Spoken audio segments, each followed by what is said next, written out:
Ladies and gentlemen, we are live from the Isle of Man in the UK. This is John and Mike's MMA Corner. December 3rd, ladies and gentlemen, Shamrock FC. I've got a fight card on. I've got numerous fighters from the card on to talk about and promote it. Let's get to it now. I've got one man on the card who has raised more money than Red Nose Day and Children in Need and every charity you could probably think of involved together. Aaron, you're back again. You're fighting Garrett Mueller. I find it's silly to talk about what you do in the sense of the charity and the money raising, because it's just kind of synonymous with you, really, isn't it? It's just what you do. I've done it enough. Probably the last 14, 15 fights I've had. So everybody kind of knows me as being the guy that donates the money and everything. But it's more than just me. Doing the work and putting into money or putting into work and donating the money and everything. There's all kinds of other people that are helping, and the causes are so much bigger than that anyway. So I mean I'm just, the way I tell everybody, I'm just another average person, just trying to help out. I don't really look at it as like I'm that, special or anything like that. I don't know if you got the numbers, but how much was raised in the last event, the last fight that you had? And I'm sure that Jesse got some probably extra money from maybe the crowd and stuff. Did you get a figure at all in the end? Did you get that? I did, well, sadly to say, I didn't end up winning, so I didn't get my win bonus.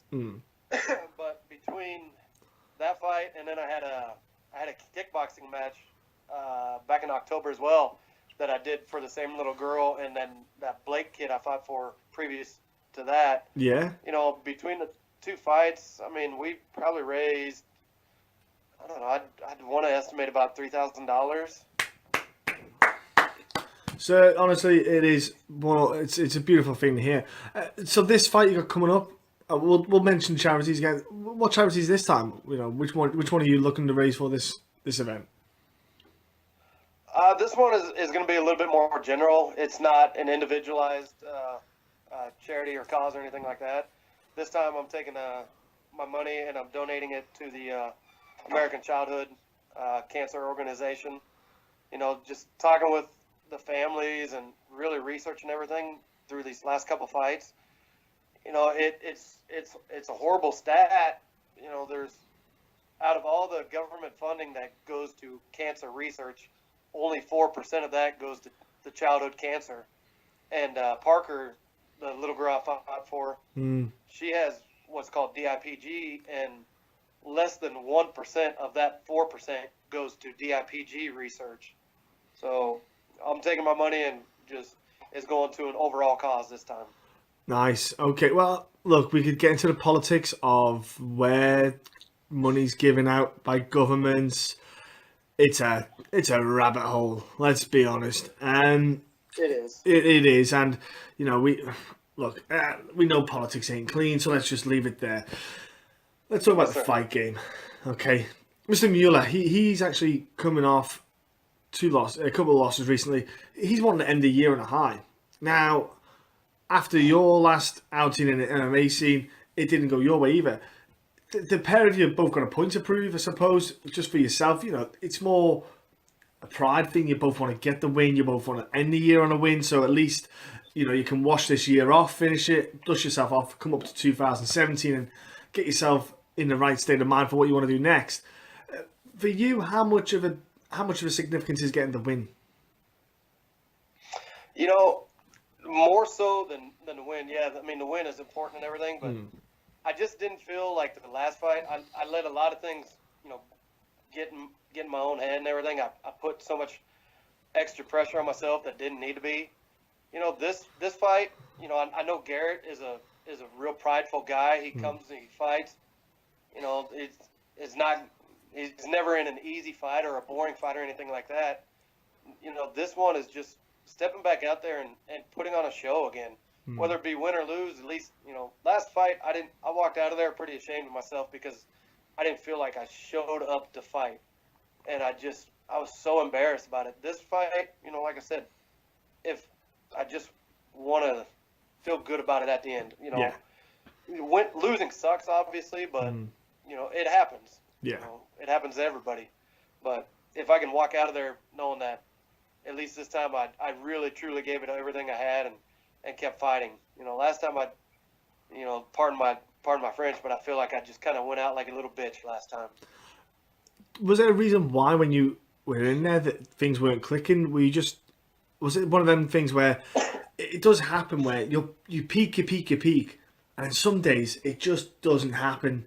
I've had it in sparring. I went to spar and I felt like Superman for the past 10 days, and for some reason I get to sparring, my timing's off, I'm getting hit with everything, I'm getting caught with it, I can't do nothing right. I just literally can't do anything. I'm literally a punch bag for the next 2 hours. Was there something for you that just wasn't clicking? I think last time, kind of like I said, I put so much pressure on myself. I do it a lot anyway. Sometimes I work through it better. Yeah. The last fight, the one for Parker, it was, I wanted everything to be so perfect. I absolutely wanted the win bonus and everything to be, Parker, her family, my family, friends, everybody was showing up. I wanted everything to be so perfect for them. I wanted to be perfect in the cage.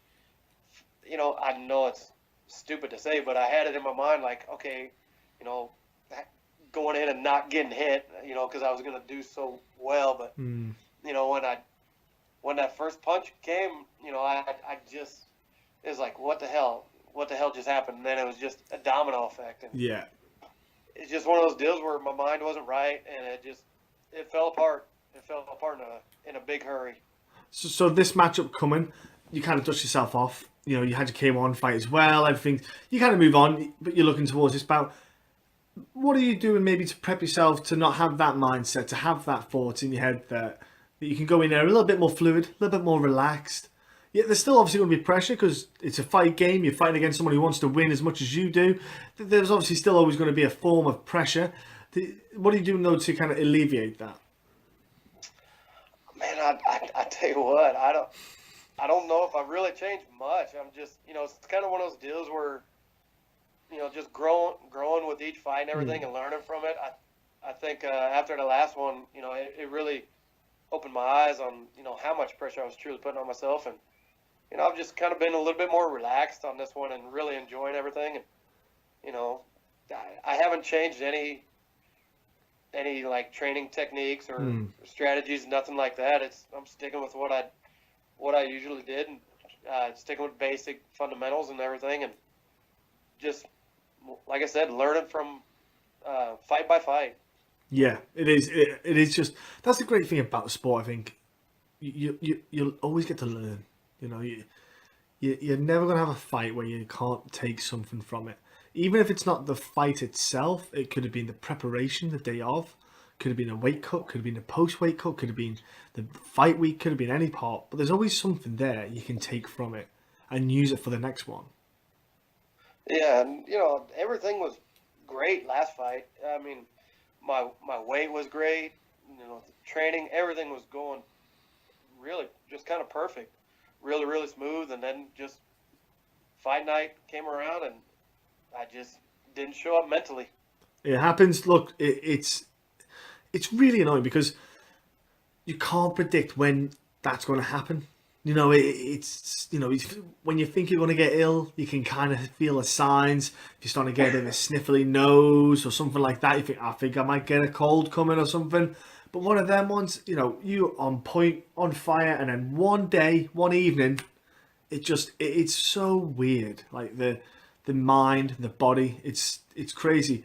But look, you got a chance to finish 2016 on an epic high. You got a chance to go in against Mueller and put on a showcase for the people who know anyway what you do. I suppose the people at Shamrock FC, the fans that turn up for those bouts, they know what you're going to produce. They know how you perform. I imagine that's kind of not necessarily pressure, but it kind of, you just got to do what you do, be yourself, and that's what will help get this fight under your belt with the W. Yeah, and with my last couple of performances with Shamrock, I view it as I've been pretty well inconsistent and everything, and I've kind of been up and down with it. I've had a little bit of a rough stretch with it. But, on this fight, I wasn't expecting to be co-main event, but, especially fighting Garrett, I'm super excited about it because, he's fought for Bellator a couple different times. So anytime you get a chance to fight somebody like that, it excites you a little bit more, gets you a little bit more ready for it and everything. And, being the fact that it's co-main event, and I think I've established my name a little bit around the Kansas City area and everything. I think I hope to be fight of the night with Garrett. I know he's going to bring it, and I'm going to bring it everything I've got. And I honestly could see, I don't see either one of us really finishing the other. I could see it going a full 3 rounds and just, really entertaining the crowd. That's what I want. I want. We're performers. Yeah, we're listed as fighters and everything, but we're performers. People pay money to come see us. I don't want to leave. I don't want the fans leaving thinking that they got, shafted on their money. Yeah, and you know what? I don't think they will. Honestly, the way he fights, the way you fight, I kind of can see, especially, like I say, because the pair of you coming off a loss, it does add a bit to it, the pair of you, because there's such a big incentive. If the pair of you just come off a loss and you go and fight a guy who's won 20 in a row, like you're going for, you got Khabib next, Khabib Nurmagomedov, you'd be like, this ain't going to be so fun. But the fact that there's a bit of, like you said, with Mueller, he's a Bellator boy as well. It's that kind of incentive to get that win, and it will really help that. I think it'll just project that confidence into you, and that kind of 2017 start. It's just going to be really good times for you. I look forward to watching the fight anyway. I got a message about the card and the matchups, and obviously saw your name on there, and I thought, oh, good times. Aaron's back again. Always enjoy having you on anyway. But yes, sir. Aaron, honestly, charity aside, for yourself, I want you to, be you. Just for 15 minutes, be yourself and enjoy yourself in that cage, because you've got a good skill set. You can use it, and that's what I'm looking forward to seeing against Mueller. I want to let you shoot off because I've got a ton of interviews to do tonight, and I'm not pushing you away. It's just I've got a lot. I've actually got about 8 or 9 to do tonight. Absolutely crazy. But before I let you go, buddy, what's your social media at home? So what's your social media so people at home can tune in and follow you and give you tweets and stuff? Well, first off, on the social media, I want to let people know about, ParkerLovesLife.com, and on Facebook, Parker Loves Life, Team Blake on Facebook as well. Hope for Parker. There's another Parker boy from California. He's fighting DIPG as well. Just the more people know about different causes and everything, different individuals, the more awareness gets out, and the more money and the more difference it can make. Yeah. As far as my social media, just Aaron Poston on Facebook, _Poston on Instagram, and my Twitter handle is @AKPoston. There you go, folks. And Aaron, you mentioned charities. You got that out of the way. Do you want to give a shout out to, your gym, your training partners as usual, just a general circle of people that kind of give you that unity and support? Oh, yeah, absolutely. Sponsors first. Yeah. Unbroken Chiropractic, Dr. Heather here in Kansas City. She's real awesome, and has always done wonders, keeping my body intact and everything. Integrity Bell Bonds is another long-time sponsor and everything. Other than that, obviously my training partners and everything. The 2 main ones that I would like to recognize, Stephen Graham and Michael Bailey. They have both always go out of their way to help others, and they've gone out of their way to help me and everything, and it's just, I can't tell them thank you enough for that and everything. And then, obviously I can't ever forget, family and friends. I always try to talk about them because, they're, without my family and friends, I wouldn't be anything. Exactly. It's a big thing. It's a big part of the sport, really. It's a big part of making the person who you are. Aaron, thank you so much for your time again. I will push this out on social media. I want people to address what's going on with charity, and also I want people to acknowledge you as a fighter, as a competitor, who's a guy who can hold his own. You're not a bum.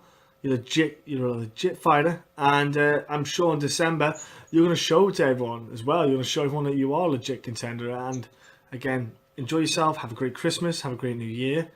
And thanks for your time, buddy. Yes, sir. Absolutely. Thank you for the time. Pleasure, bud. See you.